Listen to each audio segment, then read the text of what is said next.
Olá, meus amigos, que Deus abençoe a todos vocês, rica e abundantemente, em o nome de nosso Senhor e Salvador Jesus Cristo. Eu sou o pastor José Maria, da Igreja Identidade de Cristo. Estamos quase terminando a nossa leitura bíblica do capítulo, claro, do livro de Números, porque já vamos entrar no capítulo, a partir de quinta-feira, nós já vamos entrar em Deuteronômio. Deuteronômio será maravilhoso. Estou muito querendo ler esse livro de Deuteronômio com vocês. Lembrando que você pode nos acompanhar. Amanhã, terça-feira, tem culto online. Amanhã, terça-feira, o programa entra no ar às 8 horas, horário de Brasília. Aí não é a leitura do capítulo. Na terça-feira é um culto, é uma mensagem que eu preparei e eu quero comentar com vocês essa mensagem. E depois fazer uma oração para você que é membro da Igreja Identidade de Cristo em alguma cidade deste nosso maravilhoso Brasil, tá bom? Eu já tive feedback de pessoas dizendo, pastor, glória a Deus. A melhor coisa que o Senhor criou foi o culto online. E aí, esse culto online, que acontece todas as terças e aos domingos também, tá? Domingos, o programa estará disponível às 6 horas da manhã, horário de Brasília. 6 horas da manhã, o vídeo já vai estar disponível. Por que eu quero fazer gravado? Porque aí eu sento aqui, eu gravo com total qualidade. Você pode parar, repetir, assistir novamente.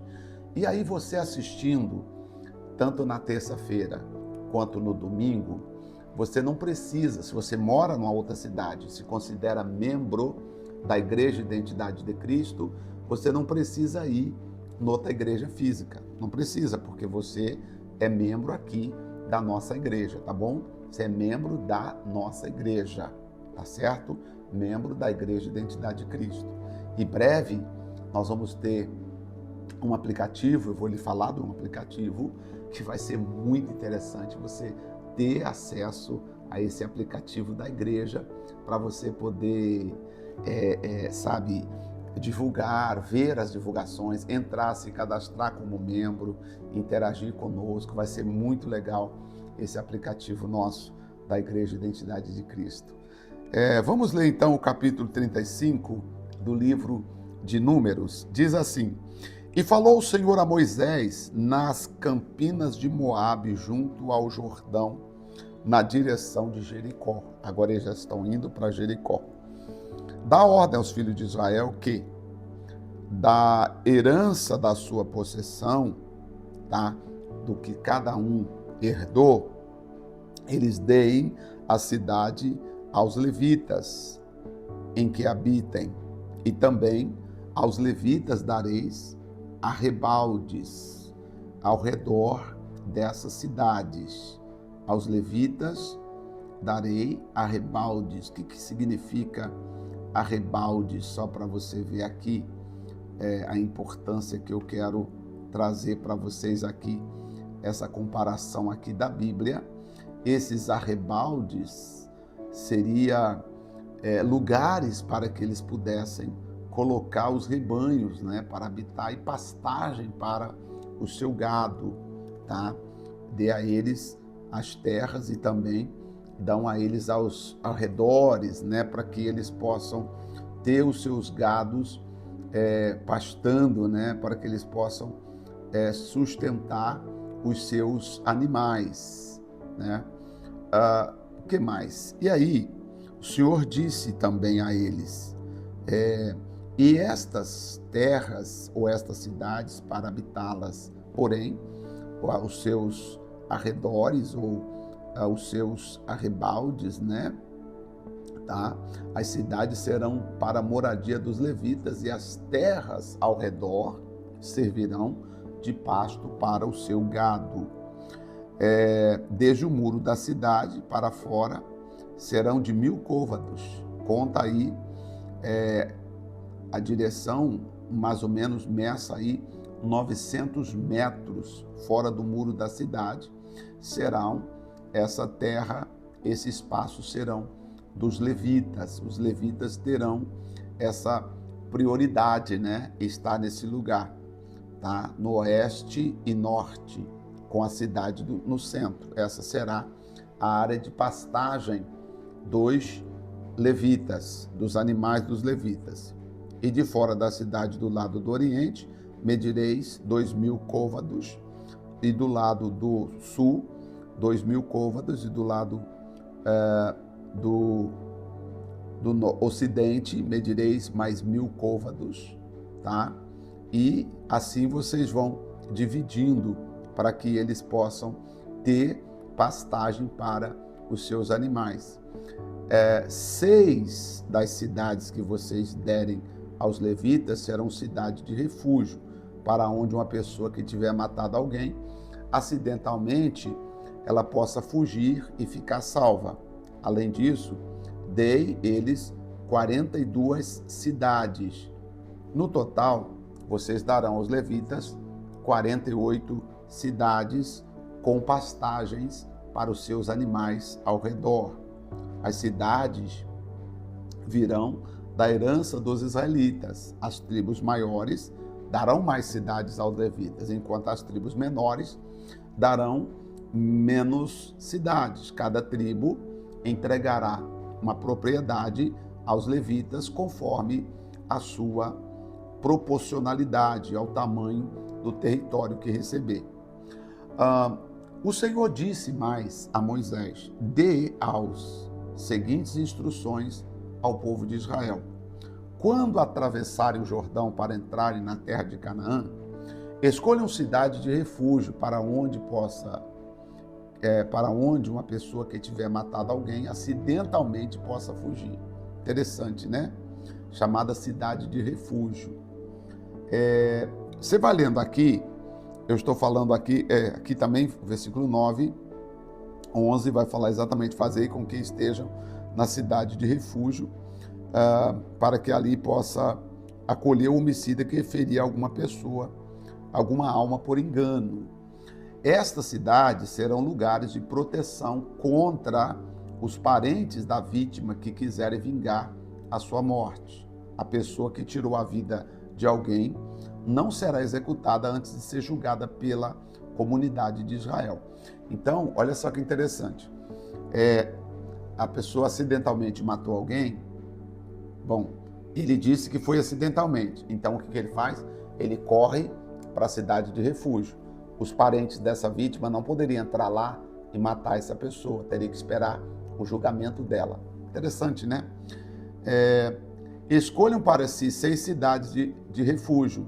3 do lado leste do Rio Jordão e do lado oeste e na terra de Canaã. Essas cidades serão para proteger os israelitas, os estrangeiros que vivem entre vocês, os que tiverem de passagem. Qualquer um que matar alguém acidentalmente. Aqui está falando de algo que aconteceu acidentalmente. Se, contudo, alguém atacar uma pessoa e matá-la com um pedaço de ferro, é assassinato.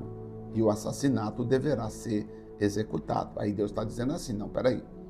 Isso aqui, a cidade de refúgio, é caso tenha matado alguém acidentalmente. Agora, se o sujeito pegou um pedaço de ferro para ir lá e matar a pessoa, aí não. Aí, nesse caso aqui, era a pena de morte. Tá? Ele não poderia ir para a cidade de refúgio. No refúgio é quando a pessoa aconteceu um acidente. Fora disso, ela não teria direito de ir para a cidade do refúgio. Ela teria que ser morta. Estão entendendo? Eu estou lendo aqui na Nova Versão Transformadora. Ela explica melhor. Acho que o entendimento... Não sei se vocês estão entendendo melhor. Me diga aí nos comentários. Eu vou continuar lendo o capítulo 35 na versão transformadora. Ou se alguém com uma pedra na mão atacar e matar outra pessoa, é assassinato. E o assassinato deverá ser executado. Então a cidade de refúgio, ela serviria para caso alguém matou alguém acidentalmente. Agora o sujeito pega uma pedra na mão e vai de encontro a alguém e joga a pedra, aí Deus falou: não, isso aí é assassinato. Isso aí não. Aí essa pessoa, o juízo para ela já é a execução. Ou ainda se alguém atacar outra pessoa e matá-la com um pedaço de madeira, é assassinato. E essa também deverá ser executada. O parente mais próximo da vítima é responsável pela execução do assassino. Quando o encontrar, o vingador deverá executar o assassino. Interessante, né? Pois é, quem podia executar o juízo era o próprio parente mais próximo da vítima.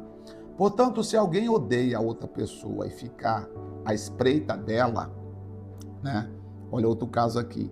A pessoa odeia alguém e fica à espreita da pessoa, esperando a pessoa passar.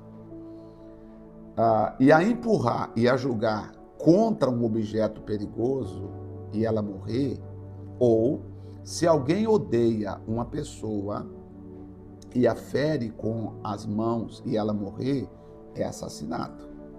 Nesse caso, o vingador deverá executar o assassino quando o encontrar. Interessante também, acho que está claro, né? Oh, meu Deus, essa Bíblia aqui é muito boa, chama Nova Versão Transformadora. Você tem ela no aplicativo. Estou lendo aqui, ó, no aplicativo aqui. Olha que maravilha. É que eu gosto de riscar também, mas eu estou aqui me sentindo assim bem à vontade em ler com vocês. Eu queria a sua opinião, se está ficando mais claro aqui para você lendo nessa Nova Versão Transformadora.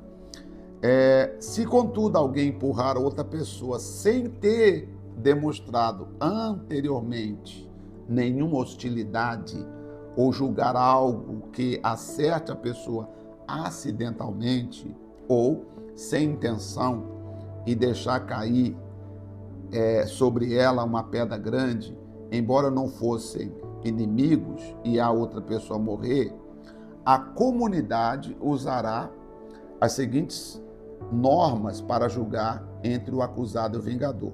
O parente mais próximo da vítima, a comunidade protegerá o acusado do vingador e cuidará para que ele chegue à cidade de refúgio para onde fugiu, e ali ficará até a morte do sumo sacerdote que foi ungido com o óleo sagrado.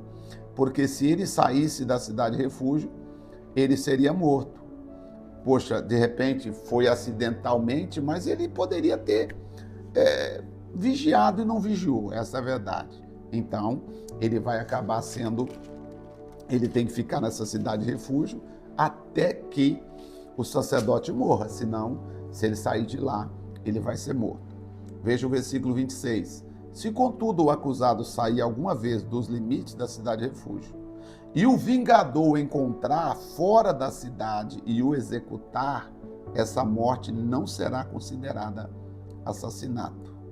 O acusado deveria ter ficado dentro da cidade de refúgio até a morte do sumo sacerdote. De repente, o cidadão que cometeu o homicídio, meio que involuntário, e de repente ele saiu da cidade do refúgio e o vingador, ou seja, o parente mais próximo do morto, encontrou ele e vingou. Neste caso, não seria considerado assassinato para aquele que vingou a morte do parente.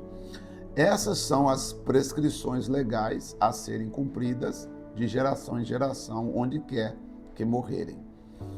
Versículo 30. Todos os assassinos deverão ser executados, mas apenas se mais de uma testemunha apresentar prova. Ninguém será executado com base no depoimento de apenas uma pessoa. Deu para entender? Que legal, né? O direito penal é baseado na Bíblia, filhos. O direito penal, né? As leis de execuções penais, baseado na Bíblia. Tudo aqui foram tirados da Bíblia. Claro que hoje, infelizmente, as pessoas, as autoridades acabam não aplicando da maneira como deveria ou da maneira como está no código. Infelizmente, né? Existem muitos recursos e etc. E às vezes o culpado acaba sendo impune. Diz aqui: jamais aceitem resgate pela vida de alguém que foi declarada culpada de assassinato e condenado à morte.